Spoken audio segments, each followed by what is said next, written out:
नमस्कार दोस्तों, एलएसी के एक और नए एपिसोड के अंदर आपका स्वागत है।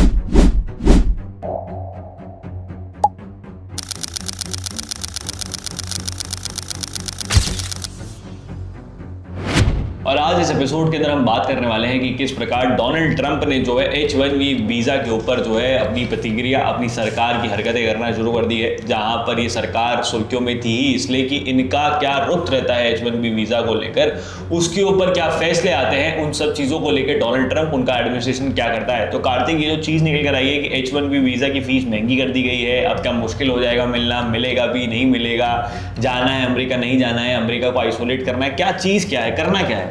देखो, सीन ऐसा है कि H1B वीज़ा उन लोगों के लिए था जो स्पेशल ऑक्यूपेशन किया करते थे।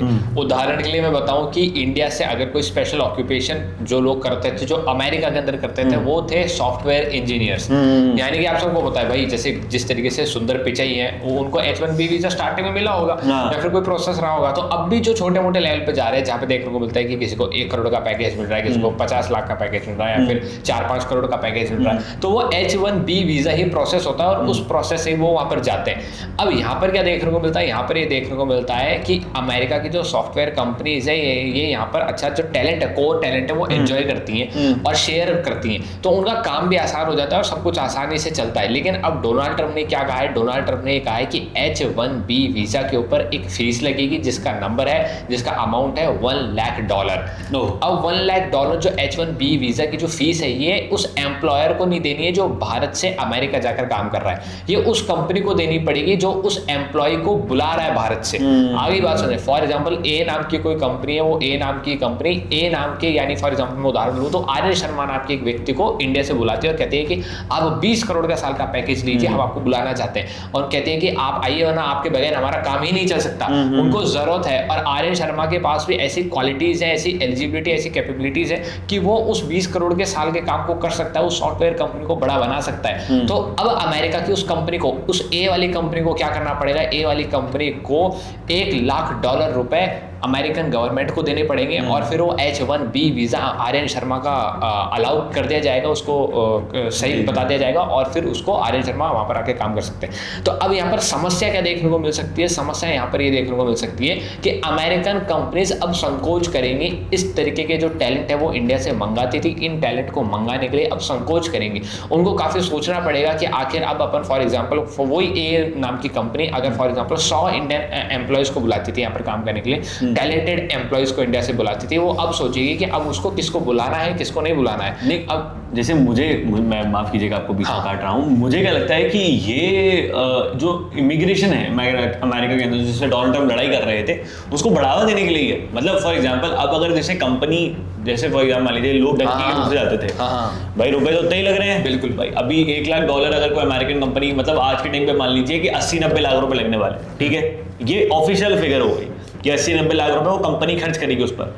अब अगर फॉर एग्जांपल किसी का यहाँ पर उस कंपनी से सेटिंग हुई, भाई उसको मैंने अगर कोई $1.25 करोड़ रुपए दे दिया, उसका कमीशन जोड़-जोड़ाकर फ्लाइट की टिकट विकेट मान कर $1.25 करोड़ रुपए दे दिए, $1.25 करोड़ में से 90 लाख रुपए उसने कंपनी को दे दिए, कंपनी ने $1 लाख का वो करके मेरे को H1B वीजा इशू करवा दिया, तो मैं तो अमेरिका पहुंच गया सीधे भैया। तो इजीली भी तो पहुंच सकते हैं 60 घाट से। हाँ, ये जो मैंने तरीका बता दिया, कहीं ना कहीं लोग अब इस्तेमाल करेंगे, लोग इस्तेमाल बिल्कुल करेंगे, और मेरे को लगता है आपकी कोई एजेंसी भी चल रही है। ओह माय गॉड, FBI को, CIA को इंक्वायरी करनी चाहिए।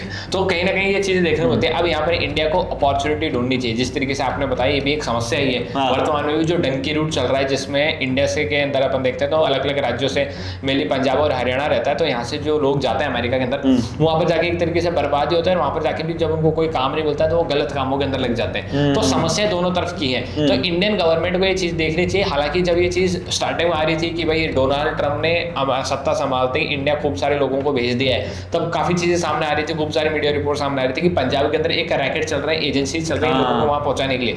तो सरकार ने, भारतीय सरकार ने अब तक उस पर काम नहीं किया है। भारतीय सरकार को उसके ऊपर काम करना चाहिए और तगड़ा तरीके से एक रिजल्ट दिखाना चाहिए। दूसरी चीज भारतीय सरकार क्या कर सकती है, भारतीय सरकार इस अपॉर्चुनिटी का एक और तरीके से फायदा ले सकती है, और वो कह सकती हैं अपनी कंपनीज को थोड़ा एनवायरनमेंट देके कि वो इतना डेवलप हो टेक के मामले के अंदर और अलग अलग मामलों के अंदर, ताकि वो थोड़ा बहुत डेवलप हो जाए। डेवलप होने के बाद है वो इंडियन टेकीज जो छटे जाएंगे और अमेरिका नहीं जा पा रहे उनको यहाँ पर मौका दें, और उनको मौका दें इसका मतलब ये नहीं कि उनको सिर्फ और सिर्फ नौकरी देते, उनको एक अच्छा पैकेज भी दें जिसके लायक वो हैं, क्योंकि उसी वजह से आपका मान सम्मान बढ़ सकता है। लेकिन एट एंड अगर मैं बात करूं तो ये चीज़ जो है असफल रहेगी। वो इसलिए रहेगी क्योंकि आपको देखने को मिलेगा कि खूब सारी इंडियन सॉफ्टवेयर कंपनीज हैं जो अमेरिका के सॉफ्टवेयर कंपनीज को अपने कुछ चीज़ें बेचती हैं, और अमेरिकन सॉफ्टवेयर कंपनीज है जो इंडियन सॉफ्टवेयर कंपनीज को अपनी चीज़ें बेचती हैं। तो ये जो वो कहूँगा कि फ्रेंडली व्यवहार वाला जो रिश्ता है, व्यापार वाला जो रिश्ता है, ये बना रहना चाहिए।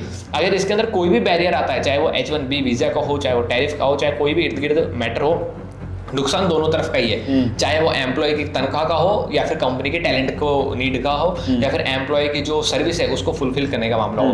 तो एट एंड समस्या तो दोनों तरफ की है। डोनाल्ड ट्रंप इसको किस पर्सपेक्टिव से लाना चाहते हैं वो तो देखना रहेगा, क्योंकि हाल ही में डोनाल्ड ट्रंप ने जिस तरीके से कहा कि मैं टैरिफ कर दूंगा और उस पर भी कुछ मामला चल नहीं रहा, मैं रशिया यूक्रेन युद्ध रुकवा दूंगा, वो भी रुक नहीं रही है। लगातार देखने को मिलता है कि रशिया यूक्रेन की फार्मास्यूटिकल कंपनीज या उनके जो डिस्पेंसरीज हैं, मेडिकल शॉप्स, वहाँ पर मिसाइल दाग देता है। तो कहीं ना कहीं वो चीज़ें फ्लॉप देखने को मिलती है।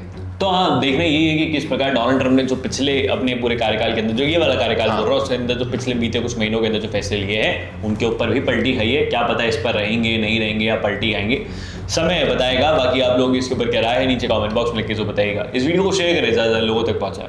जय हिंद, जय भारत, भारत माता की जय। हाँ, बारे बचा है।